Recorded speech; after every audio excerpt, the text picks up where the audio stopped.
All right, so here is a second formula. Again, n is the number of payments. But in this formula, so if we go back to where I highlighted that right here,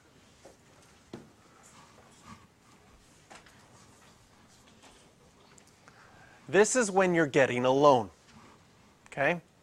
The present value is how much you owe on that loan. R is what your regular payments are. I, again, is the interest rate per compounding period. And N is the number of equal payments you would need to make in order to pay that off. So in our example, our second example here, a person borrows $15,000 to buy a car. You can afford to pay $300 a month. How long is it going to take you to pay this off? If the interest rate is 6%, which is a reasonable interest rate, that's car companies, used car companies will charge you between 4, 5, or 6% interest. Okay? And you're wondering how long is this going to take you to pay it off? How much is this car going to cost you in the end? Right? Because this is one of the things that people don't understand with interest rates, is they don't understand, I buy it for $15,000, I pay an interest rate. In their mind, they say, I just bought that car for $15,000. No, you paid more for that car, right? Nobody buys a house for the price that it says. And if they do, they have a lot of money because they can just buy it outright. You pay a lot more for that house because you pay interest. Same thing with this car. You are going to pay more than $15,000 for this car. How do we figure this out? Well, we'll do it algebraically first again, because if this was on your exam, they'd expect you to use this formula. And the way the exam writes the questions is they say, use the formula to solve. If you use TVM Solver then, you haven't used the formula, and then they don't give you any marks. So how do we use this formula? Well, the present value, $15,000. That's how much we owe to buy this car. You can afford to pay $300 a month, square bracket, 1 minus 1 plus the interest rate per compounding period, 0.06, and it's compounded monthly, to the power of negative n, all over your I, which is your interest rate per compounding period. So just like before, what we're going to do is we are going to use our algebra skills to try to get, here I'll put a little green box around it. You want to get this, the thing with the power, all by itself on one side of the equation. If you can get your power all by itself on one side of the equation first, then you can use your log laws and figure things out. So what makes these questions a little bit harder is we have to do some extra algebra first just to rearrange this. So if I'm looking at the right-hand side, I want to get that green box. I'm dividing by something. I want to get rid of that. Opposite of dividing, multiply both sides by 0.06 over 12. That will simplify this on this side. 15,000 multiplied by 0.06 divided by 12, 75. So now I've got 75 equals 300 square bracket 1 minus 1 plus 0.06 divided by 12 bracket to the negative n square bracket. Now the tempting thing, especially in these long questions where there's a lot of algebra, you might already know that the next step you want to do is divide by 300. And so you start doing just little bits of math without writing the entire thing down because you want to go a little bit faster. That's dangerous because every time that you write your next line mathematically, it needs to be equal to the line above it. So if you start just doing little bits of the math here and there, there's a good chance you're going to forget something. There's a good chance that you're going to make a transcription error. So even though it was annoying for me to rewrite this whole thing, I did it anyways. And now I know that my next step was to divide both sides by 300. To cancel those out, go to my calculator. 75 divided by 300 0.25.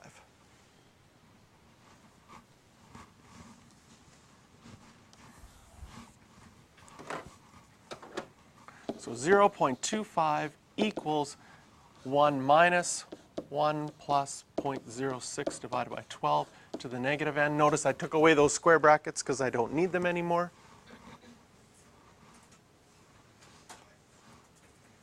I want to get the power by itself. Are you okay if I move the power to this side? And why would I do that? To make it positive. And then I'll move the 0.25. The power stayed negative because all I did was I said this whole thing is negative that, and so I'm going to add that to the other side. And if I added it to the other side, the power would still be negative, right? And then I subtracted the 0.25 on both sides. And so now I've got my power all by itself. I can take the log of both sides.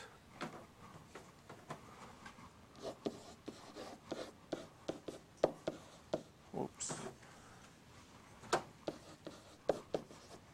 And now this negative n could come out in front.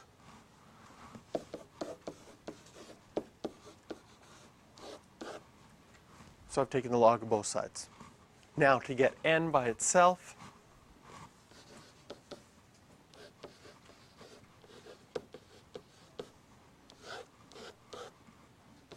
I have to divide by negative log 1 plus 0.06 divided by 12. Go to my calculator, use my fraction button. Log 0.75 divided by negative log 1 plus 0.06 divided by 12.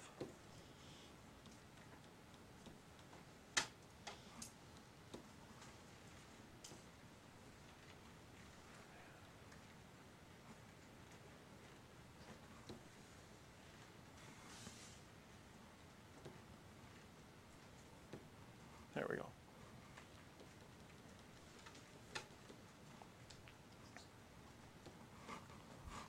Enter, and we get 57.6. So you would have to make 57.7 payments, which would mean that you would make 57 payments of $300, and then your last payment would be 0.68 of $300.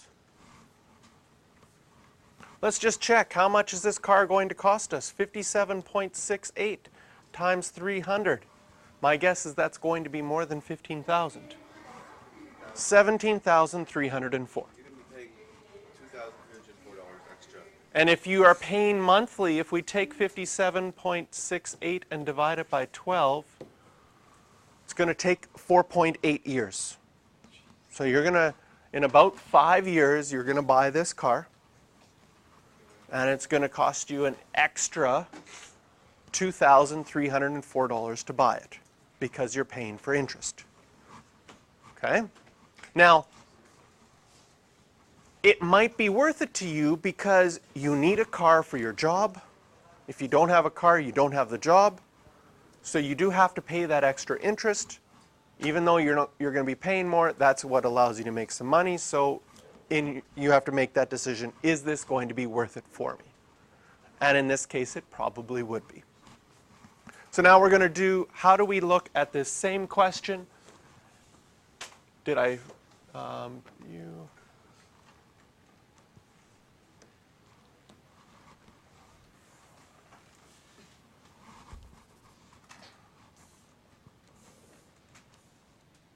make it nice and small.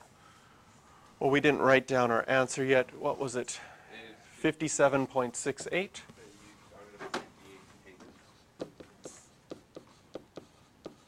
So it would take 58 payments, but the last payment would be a little bit smaller.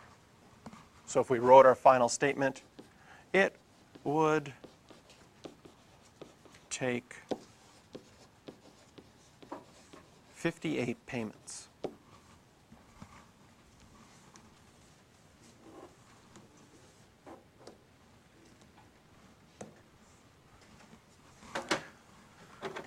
So now if we look at everything that we would put into our TVM solver. So open up your TVM solver.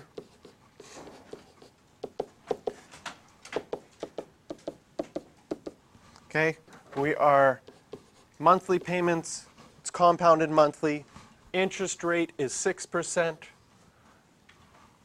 The present value, this time you are getting something. You are getting a vehicle. But in order to get that, you're getting $15,000 from the bank. So your present value, because you've gotten something, is negative $15,000. You are paying $300 a month because you're giving that money away.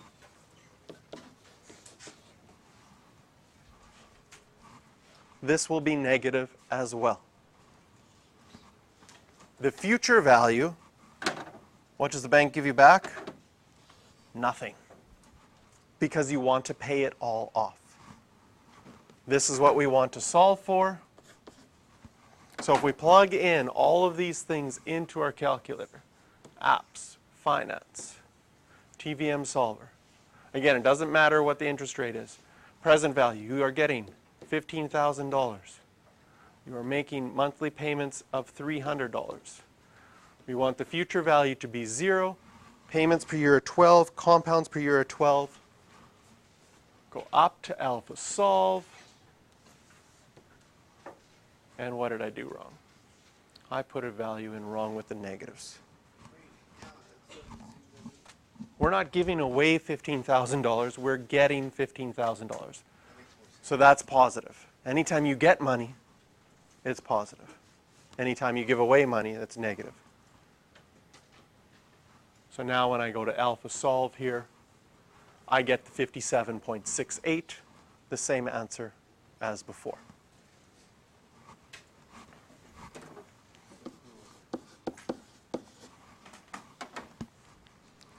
So I think if you're buying a vehicle, I'm sorry, I don't think you'll pull out this formula and plug things in. But it is really easy to see some differences. So what I'm going to do is say, like, you're comparing different vehicles, right? One car company says, yeah, we have this vehicle, you like this vehicle, it's $15,000, 6% interest, you're going to pay 57.68. What did we figure out that would cost us? 17,000. 17,304. So you're like, okay, that's how much this one's going to cost me, 17,304. You then say, well, I saw another company, they're selling the same vehicle, but it's more money. They say it's 16,000, but they've got a special 1.9% interest rate on right now. How do they compare? If I still make my $300 monthly payments, how do they compare? So I go up and I go alpha solve. Oh, I'll pay this one off a little bit quicker. I'll pay it off in 55.76. And you can do math in here too. So I'm going to take my 55.76. I'm going to say I times that by 300.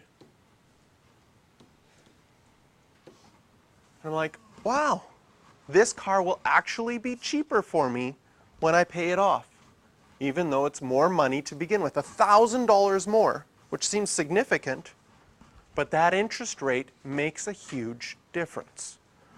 So I know that I said this yesterday when we looked at compounding continuously and how it was only like a few dollars more compared to compounding quarterly, and how I said the interest rate is the biggest thing that affects how much money you're going to pay for something. And what we're going to look at now for a couple of examples is buying a house. Because this is going to be something that you are going to do probably sometime in your life. Maybe not for another 5, 10, or 15 years, who knows? But sometime down the line, you're going to buy a house. Most houses, when you buy them, you pay for them over 25 years. It takes a long time to buy a house. So when you set up your account to buy it, you're going to pay for it for 25 years. So what happens in the end is you say, well, I'm going to pay 25 years and I have to pay per month, so my number of payments, I'll make 300 payments on my house in the end. So let's say you're buying a house right now. You know, interest rates for houses are pretty good. Let's say you find 3%. You're buying an average size house in Winnipeg, which is now going for, does anyone know what an average size house goes for in Winnipeg? Yeah, probably more, probably like 300. An average size house, average small size house in Winnipeg would probably go for $300,000 now. A lot more than it was, say, 10 or 20 years ago. Okay? So you get, when you buy a house, you are getting that money. That goes in as a positive value. In the future, you want it to be zero. Mortgage rules in Canada say that mortgage companies cannot charge interest more than twice a year. So it is one situation where the compounds per year is different than the payments per year. But again, having that change from 12 to 2, it makes a little bit of a difference. But what I'm going to show you right now is how powerful the interest rate is. So here we go. How much are you going to have to pay per month? Because that's the only thing we haven't figured out. So you want to buy this $300,000 house. You can just go alpha solve, and you're going to have to pay $1,420 a month for 300 payments. So you buy, it's going to cost you $1,420 a month, and you can buy that house. So 25 years later, you will have paid it off. How much will you pay for this house? So if I times this by 300 payments, that $300,000 house will cost you $426,000. That's a lot. Now, the nice thing about a house is it's an asset that appreciates. So that means in 25 years, more than likely, it will be worth at least $426,000, so you won't have lost too much money on the interest. Now, what I'd like you to do for homework as far as figuring some of these things out, go home, talk to your parents, talk to your grandparents, ask them how much they paid for their house, what the interest rate was at that time, what are some of the interest rates that they've paid, what are the highest interest rates that they've paid, what are the lowest interest rates that they've paid. Because it was back, I think it was in the 1980s, that interest rates in Canada skyrocketed. And if you wanted to buy a house, then some banks were only giving 18%. So now let's go through this same situation. This is drastically different, 3% to 18%. But I'm going to show you how much of a difference that changes on this house. Okay? 18% compared to 3%. You're still buying this $300,000 house. Instead of paying $1,400 per month, you now have to pay $4,400 per month because of that 18% interest rate. And if I times that $4,414 by 300 payments, in 25 years you would have paid $1.3 million for your $300,000 house. So at that point, when interest rates were so high, a lot of people had to say, you know what? We can't afford our house. We have to rent because it doesn't make sense for us to pay that much interest rates. And then what happens to all the housing prices? Because everybody wants to sell. They all drop. And so it's pretty bad. And then people can buy it because the housing prices are a bit lower. Right? So yesterday I said, what happens if you just, what was our first one, 429,000? What happens if you are able to really work hard on your bank and you get them to lower the interest rate just 0.5%, which isn't very much, but you go, okay, I'll lower it 0.5%. Still $300,000 house. Before you were paying $1,400 a month, now you're paying $1,340 a month. How much of a difference does that make over those 25 years? Oops. Times that by 300 payments. So the fun thing about this program is you can play around with a lot of situations quickly. So it was $420,000. That 0.5% saved you $20,000. So having an understanding of this, of interest rates and how they work, I would say if you understand how interest rates and how they work, over your lifetime, you can save anywhere between $20,000 and $100,000 on interest. Okay? Compared to the person that doesn't understand how they work. So you will battle harder for that. You will spend extra time. It's like, oh, I'll just go with this one because I don't have time to look for other ones. Right? If you spent one day, who wouldn't take a job for one day that paid them $20,000? Okay? You wouldn't? Okay. But it's worth a lot of money to you. And then the other thing that's going to happen, right, that you don't realize can really make an effect on your savings. Here you're paying, at 2.5%, you're paying $1,300 a month. Most often when you buy your first house, it's when you are close to having your first job. And when you are close to having your first job, with whatever company you're working or whatever business you're working, you'll be making the least amount of money in your career in your first couple of years. Because some places have increments and you make more money as you go along. Other things, you just make raises or you move up in the business or you get a better job as you go along. So chances are, due to a number of things, you will be making more money 5 years after your first job than you are in your first year of your job. As a result, you have more money. So you have two options to do with that money. You could just go, woohoo, I can go to the movies more often. We don't have to cook, as much. We can eat out more often. Or you could look at, well, I was paying $1,300 off our mortgage. With the extra money that we're now making, what would happen if I increased that? Because instead of paying $1,300, I can now afford an extra $400 a month. Okay? So this one, what would happen if I increased my payments to $1,800 a month instead of $1,400 a month? How much time is that going to save me buying my house? So if I go to the number of payments, solve it, it took off 100 payments.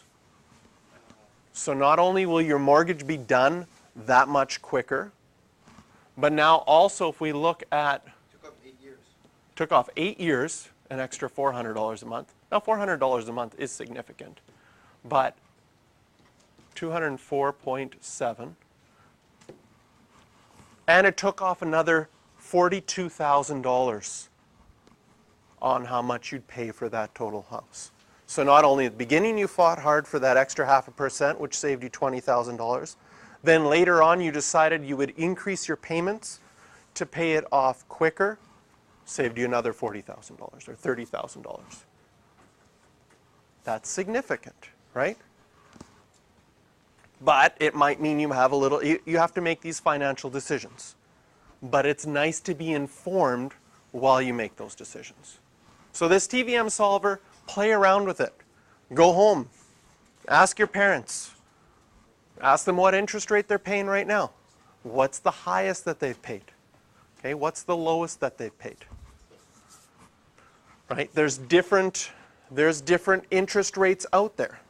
Usually when you get a mortgage, you can either choose to have your interest rate fixed, and when they fix it for usually a 5-year term.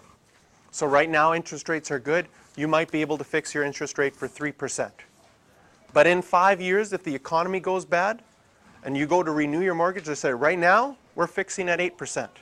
And you have no choice but to agree with it. So it could be something bad that comes up. Lately, interest rates have been good in Winnipeg and Canada, I would say for about 20 years at least. Interest rates have been low for about 20 years. Okay? I don't know, but I don't think they'll ever go back to the 18% in 1980. But because of that, you also don't get high interest rates for savings accounts. The questions for this one are 7 and 12.